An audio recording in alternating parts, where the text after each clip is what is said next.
आज 8 जून 2026 को middle east में एक बार फिर से जंग शुरू हो चुकी है। ईरान ने इजराइल के ऊपर बैलिस्टिक मिसाइलों से हमला किया है। पलटकर जवाब देते हुए इजराइल ने भी ईरान के ऊपर हमला कर दिया है।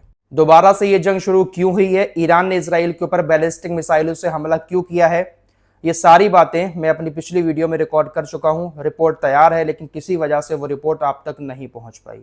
दोस्तों, हमारा काम जितना आसान लगता है उतना आसान है नहीं। हमारे काम में थोड़ी सी देरी हमारी पूरी मेहनत पर पानी फेर देती है, लेकिन कोई बात नहीं। मैंने जो रिपोर्ट तैयार की थी, मैंने अपनी रिपोर्ट में ये बात बताई थी कि ईरान इजराइल के ऊपर हमला कर सकता है। रात तकरीबन 11-12 बजे मैंने उस वीडियो को रिकॉर्ड किया था, लेकिन अभी तक वो किसी वजह से आपके पास वीडियो नहीं पहुंच पाया। आपके पास वीडियो पहुंचने से पहले ही ईरान ने इजराइल के ऊपर हमला कर दिया। लेकिन हमला क्यों किया है, वो सारी बातें मैंने अपनी उस रिपोर्ट में बताई हैं। आप लोग आगे देखिएगा। फिलहाल बड़ी खबर यह है कि ईरान ने कई सारी बैलिस्टिक मिसाइलों से इजराइल के ऊपर हमला किया। इजराइल ने दावा किया है कि हमने तमाम बैलिस्टिक मिसाइलों को रोक लिया। पलटकर इजराइल ने भी ईरान के बहुत सारी जगहों पर अभी अभी हमले शुरू किए हैं। कहां कहां पर ईरान को कितना नुकसान हुआ है वो मैं आपको अगली वीडियो में बताऊंगा। ईरान से धीरे धीरे खबरें निकल के सामने आ रही है। जंग की शुरुआत एक बार फिर से हो चुकी है, लेकिन इसकी वजह क्या रही है, क्यों दोबारा से जंग शुरू हुई है, आप मेरी ये कल की रिपोर्ट देख लें जो मैं अपलोड नहीं कर पाया। तो अब आप ये हमले से पहले की रिपोर्ट देखें, जिसमें बहुत सारी और भी खबरें हैं और इस हमले की पूरी वजह भी आप लोगों को पता चल जाएगी कि आखिर क्यों ये जंग दोबारा से शुरू हुई है। बाकी ईरान के नुकसान की खबरें आगे मैं आप लोगों को बताऊंगा और ईरान अब क्या कर रहा है वो मैं आपको दूसरी वीडियो में बताऊंगा। ईरान इजराइल के ऊपर हमला कर सकता है क्योंकि इजराइल ने लेबनान के ऊपर एक बड़ा हमला किया है, और हमला भी ऐसी जगह पर किया है जिस जगह पर ईरान ने पहले ही इजराइल को वार्न किया था कि अगर आपने यहां पर हमला किया लेबनान के अंदर तो हमारे पलटवार के लिए आप तैयार रहें। आप अगर लेबनान के दाहिए में हमला करेंगे तो आपको भी अपने इलाके से इजराइलियों को फिर निकालना पड़ेगा, क्योंकि ईरान फिर आपके ऊपर जवाबी कार्रवाई करेगा। आज इजराइल की सेना ने लेबनान के दाहिए में हिजबुल्लाह के हेडक्वार्टर को निशाना बनाया।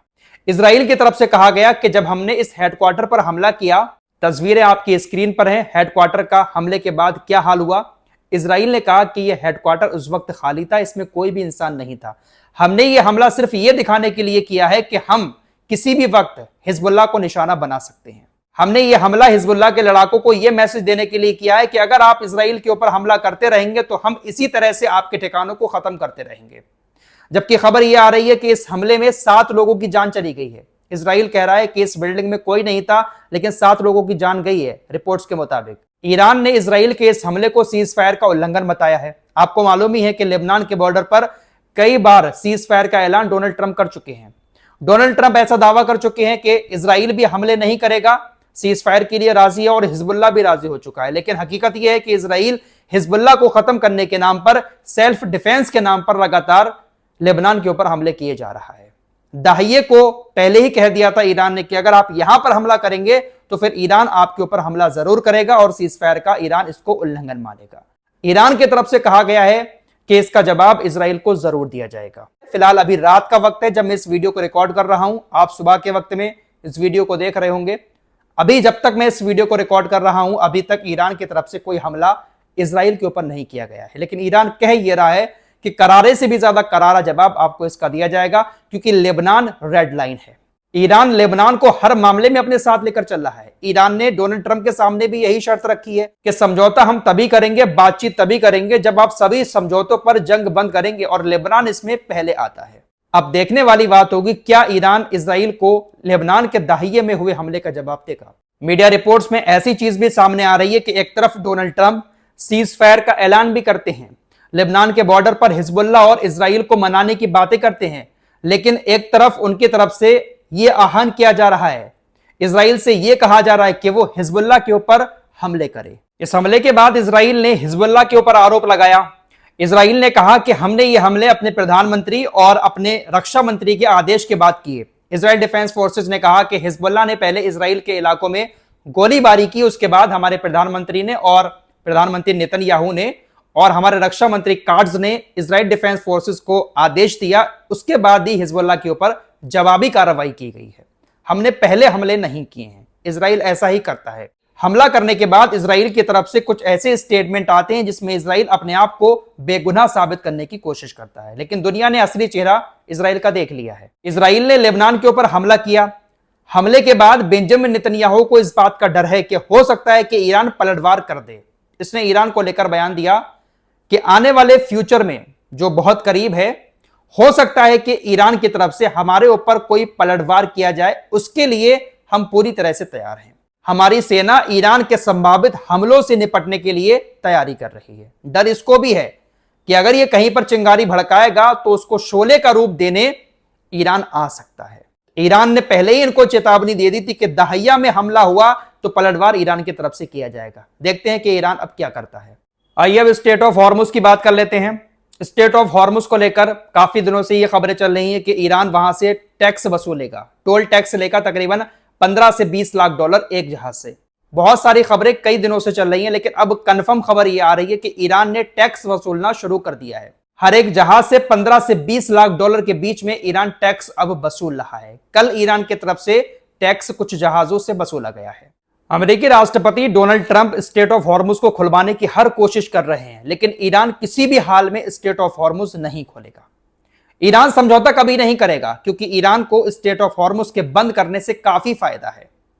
एक तरफ डोनाल्ड ट्रंप दावे कर रहे हैं कि हमने जो नाकेबंदी कर रखी है उससे ईरान बहुत ज्यादा परेशान है, लेकिन ईरान परेशान नहीं है। अमेरिका तकरीबन पिछले 2 महीने से नाकेबंदी करके बैठा है। अगर ईरान परेशान होता तो अब तक समझौता ईरान ने कर लिया होता। हकीकत यह है कि अमेरिका की सेना नाकेबंदी कर रही है, आगे आने की कोशिश करती है स्टेट ऑफ हॉर्मुज में।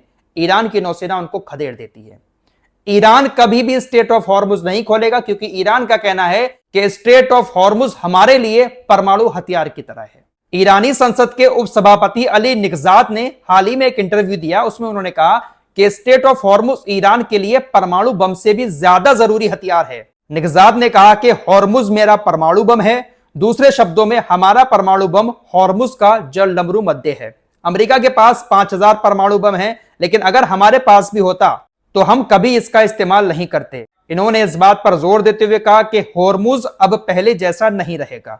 मतलब ईरान का मकसद साफ है कि स्टेट ऑफ हॉर्मुज ईरान के कब्जे में रहेगा। ईरान वहां से टोल टैक्स वसूलेगा और टोल टैक्स वसूलने के बाद ईरान उस पैसे का इस्तेमाल अमेरिका इजराइल ने ईरान को जो नुकसान पहुंचाया है उसमें करेगा।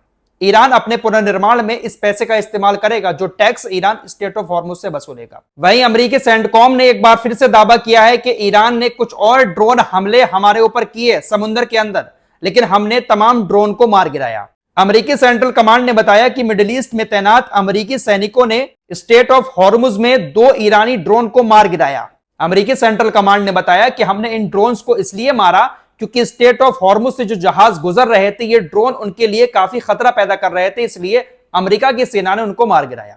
कुल मिलाकर बात यह है कि अमेरिका ने नाकेबंदी तो बहुत ज्यादा की है स्टेट ऑफ हॉर्मुज में, लेकिन नाकेबंदी का असर ईरान के ऊपर बिल्कुल नहीं हो रहा है। ईरान चाइना को लगातार अपना तेल बेच रहा है और लगातार ईरान अपना काम निकाल रहा है। स्टेट ऑफ हॉर्मुज ईरान कभी नहीं खोलेगा। ईरान ओमान के साथ मिलकर स्टेट ऑफ हॉर्मुज को चलाता रहेगा। ओमान को भी बहुत सारी धमकियां दी डोनाल्ड ट्रंप ने, लेकिन ओमान भी इनसे डरा नहीं, बल्कि ईरान के साथ ओमान ने भी अच्छे समझौते कर लिए। इस रिपोर्ट में इतना ही। कुछ और खबरों के साथ फिर हाजिर होंगे। अपना ख्याल रखिएगा। अल्लाह हाफिज।